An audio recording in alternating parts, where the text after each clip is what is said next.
The only thing was one of his babies had a little scratch on it. Come on, God. And the vehicle that hit them went up over their vehicle. They had to actually cut the roof off to get to them. Had we not been praying. Yeah. Or had we not had that power of believing and that positiveness, and we would have missed an opportunity. Yep. God is so good. It's one of those things. Whenever God says do it, you go do it, whether you know what the end result is or not. Right. You never know who you're going to affect by the words that you say. Yes. As much as you never know how much you're going to affect your own life by just being flippant by what word you say.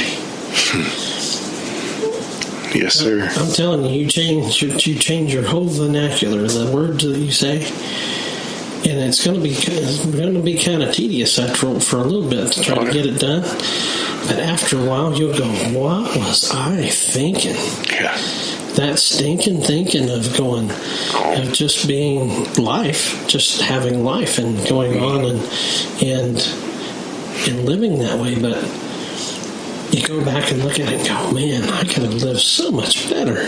So much I longer. would have just been this way." Yeah. But, we can't live in the past. Absolutely. All we can do is the future and start releasing this power and this authority that is God-given, God-ordained. This is what we have to do. This has all I've been teaching you about. It's like, take this. Use it. Yeah, so what? You got to change the words that come out of your mouth a little bit. For now. Pretty soon, it takes 21 days to form a routine. A new habit. New belief. New thought process. 21 days. We're walking in 40 days of this, guys and gals. And we're believing God to get rid of stinking thinking, to prosper us, to show up in our lives as He has promised. And remember, we talked about there's over 7,000 promises that He never broke. Yep. There's not another religion out there in this country, this world, the nation, that could ever say that.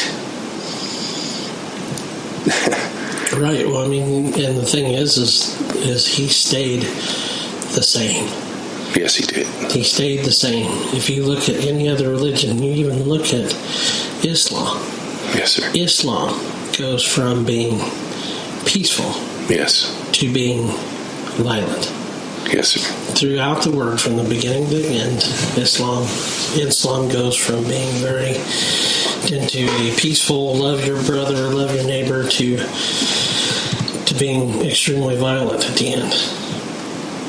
But God says, "I am the same yesterday, today, and forever." Same way with Jesus. He was the same way. He was the epitome of the Father. He was the flesh, the living, breathing flesh example of the Father. So that same unchanging God that showed love and compassion, that's what we have to show to even those Muslims. Yep. That regardless of what you've been taught, what your belief system is, what your old BS is, that we can still love one another, and that you do matter to us, and that we love them, and we love them, no matter what, how they believe, no matter what they do. I keep telling everybody there's one weapon that's more powerful than anything that's ever been devised by humankind. Come on, That's preacher. The power of love. Yes. There's not even the atomic bomb has the effect that love has. Yeah. Can cover a multitude of faults. Yep. And we talked about you and your spouse and your family and the right order of God. I've been preaching that to you. what is centered around God in that threefold cord is nothing but love. Absolutely.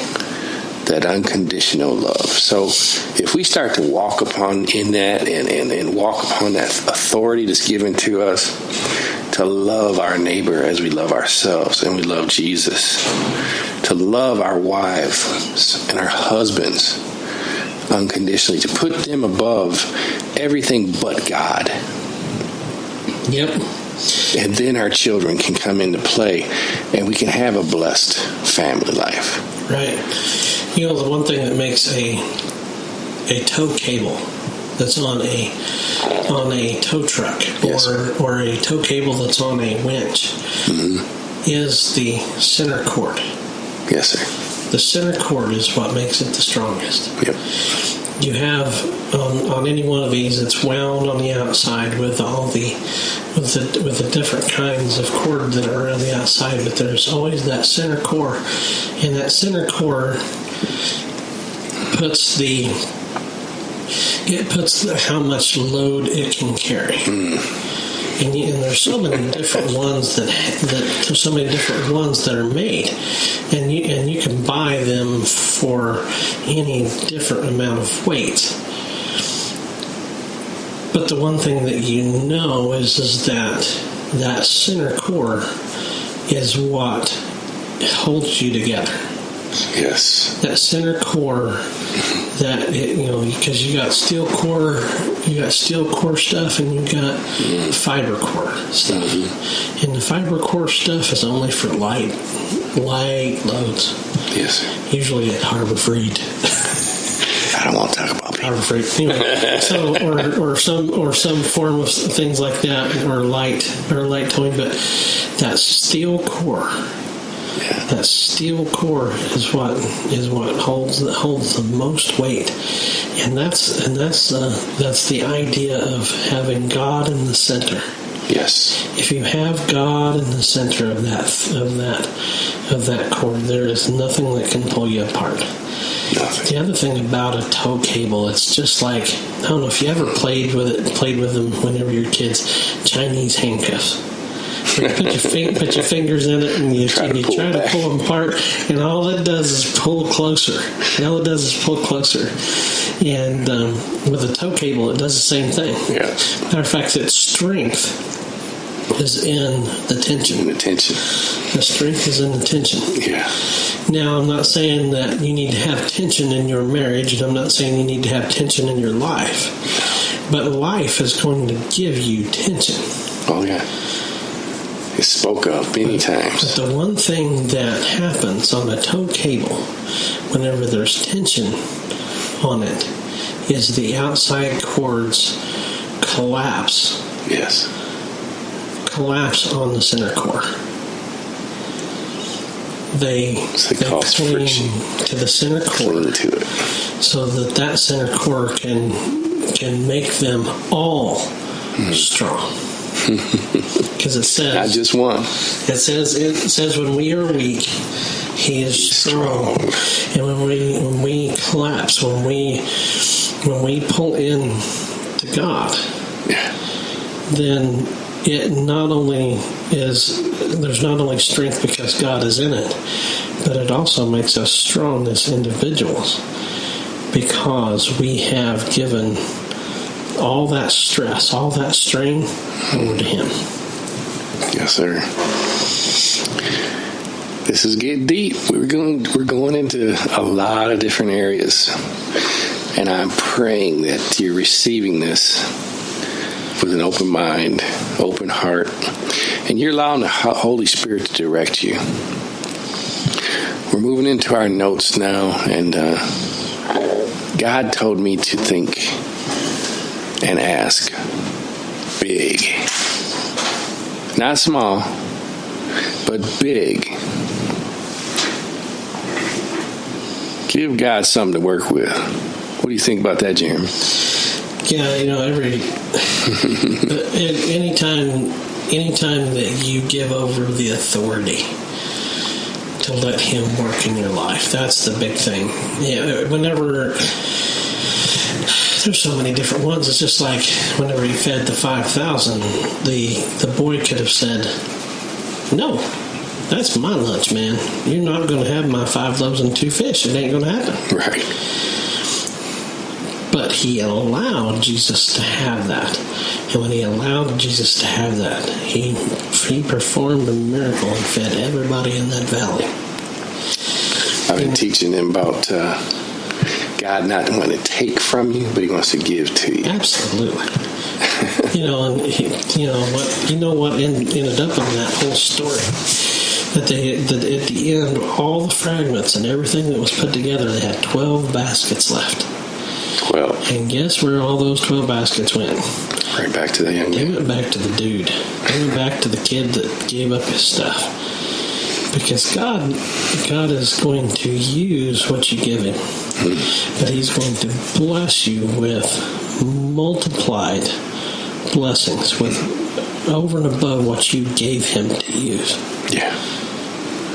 Yeah, we limit God. Yeah. By our stinking thinking versus our large thinking, big thoughts. Absolutely. That God can go beyond and above anything we can think of or ask. Well, you're saying above. In Isaiah 55:8, he says, "For my thoughts are higher than your thoughts, Yes. and my ways are higher than your ways," says the Lord. It reminds me of a message that I've done about God saying that, actually Jesus, it's in the red letter, says, "I am the good shepherd." And how that a shepherd's point of view is much higher than a sheep's point of view. Yes. That The shepherd can see the adversary coming, the pothole, or even the river coming, or the next closest bit of food. And the other thing that the shepherd does is he goes over into the next field that they're getting ready to move into before they get there. He's already been there. He's already been where you're going to go. He's already been in your tomorrow, folks. And he already knows what you're going to do and say. And he wants to give you that. He wants to give you that knowledge so that you can go through your day, even tomorrow, having a better day, already fixing your eyes on what he's got for you, doing what he has you to do in a much mightier and victorious way. Yeah. It's an awesome word, I'm telling you. You better tell somebody about this broadcast, because this one's dynamic. It's dunamis. Yeah. Which means dynamite. Recognize and honor the Holy Spirit in you. Acts 1:8 says, "You shall receive power when the Holy Spirit comes upon you." The power, dunamis. Oh man. That power is already in you, people. Thank God for the Holy Spirit in you. I look at it, and I've told people this before, that whenever you've received Christ and you've received the Holy Spirit, that it's like having all these credit cards. Yeah. It's like having all these credit cards with unlimited amounts of... there's no limit on these credit cards. No. But guys, we can't do anything with them until we activate them. Yeah, it's true. Call the number. Call the number, man. Gotta call the number, or you gotta get online and activate that card. And it's the same way with the gifts. Yeah. Of the Spirit. It's the same way with the dunamis power and being used with that. And I'm not saying that if you're not baptized in the Holy Spirit, that you don't have the power, because you have power. Yes. It's just the Hayabusa of it. It's that turbocharge with it that just puts it to it. Can't tell we're car guys too, right? Yeah, car guys. Every bit of it.